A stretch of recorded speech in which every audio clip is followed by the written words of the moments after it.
ඉතින් මේ වීඩියෝ එකෙන් කියලා දෙන්නේ ATM මැෂින් එකකින් සල්ලි ගන්න විදිය.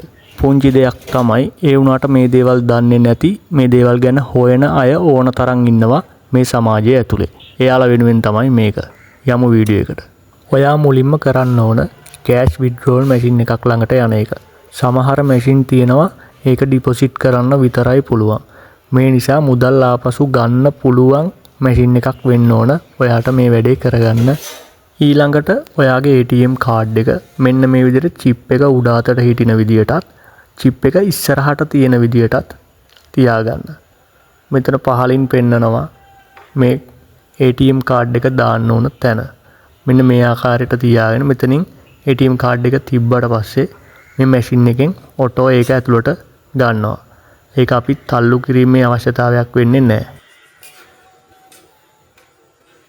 ඊළඟ පියවරේදී ඔයාට ඔයාගේ පාස්වර්ඩ් එක මෙතෙන්ට ඇතුළත් කරන්න තියෙනවා. එහෙමත් නැත්නම් ඔයාගේ රහස් අංකය. ඔයාට අංක 4කින් තියෙන ඔයාගේ රහස් අංකය මේකට ඇතුළත් කරන්න තමයි ඊළඟ පියවර විදියට කරන්න තියෙන්නේ. රහස් අංකය නිවැරදිව ඇතුළත් කරාට පස්සේ මෙන්න මේ වගේ අලුත් පේජ් එකකට එනවා. මෙතනදී අපිට සල්ලි ගන්න වුවමනා නිසා අපි උඩින්ම තියෙන ෆාස්ට් කෑෂ් කියන එක ටච් කරනවා. ඊළඟ පියවර විදියට අපිට ගන්න අවශ්‍ය කරන මුදල් ප්‍රමාණය කොච්චරක්ද කියලා මෙතන පෙන්නනවා. මේ පෙන්නන මුදල් ප්‍රමාණ වලට වඩා වෙනස් අගයක් නම් ඔයාට මෙතන අද amount එක ටච් කරලා ඔයාට අවශ්‍ය කරන උදාහරණයක් විදියට 20000 නම් 50000 නම් ඔයාට මෙතන ටච් කරලා එතෙන්ට ඒ ගාන එන්ටර් කරන්න තමයි තියෙන්නේ. මේ වෙලාවේ මට අවශ්‍ය වෙන්නේ රුපියල් 4000ක් ගන්න. ඒ නිසා මම අද amount එකට ගිහින් රුපියල් 4000ක් මෙතනින් ගහලා ඒක ඕකේ කරනවා. ඊළඟ පියවර විදියට සිද්ධ වෙන්නේ අපිට අවශ්‍ය කරන මුදල් ප්‍රමාණය මේ මැෂින් එක විසින් ලබා දෙන එක.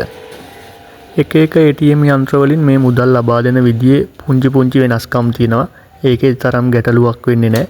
ඒ වගේම මුදල් ලබා දෙන්න කලින් ATM කාඩ් එක ලබා දීමක් සිද්ධ වෙනවා ඇතැම් ATM යන්ත්‍රවල.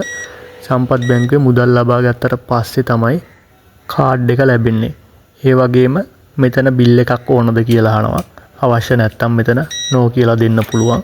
ඉතින් මෙන්න මේ විදිහට තමයි ATM කාඩ් එකක් පාවිච්චි කරලා ඔයාට අවශ්‍ය කරන මුදල් ATM යන්ත්‍රයකින් ලබා ගැනීමේ පියවරවල් වෙන්නේ. ඉතින් අපේ channel එක subscribe කරන්න. මෙන්න මේ වගේ වැදගත් අවශ්‍ය කරන දේවල් ඔයාට ඉදිරියටත් දැනගන්න පුළුවන්. සුබ දවසක්.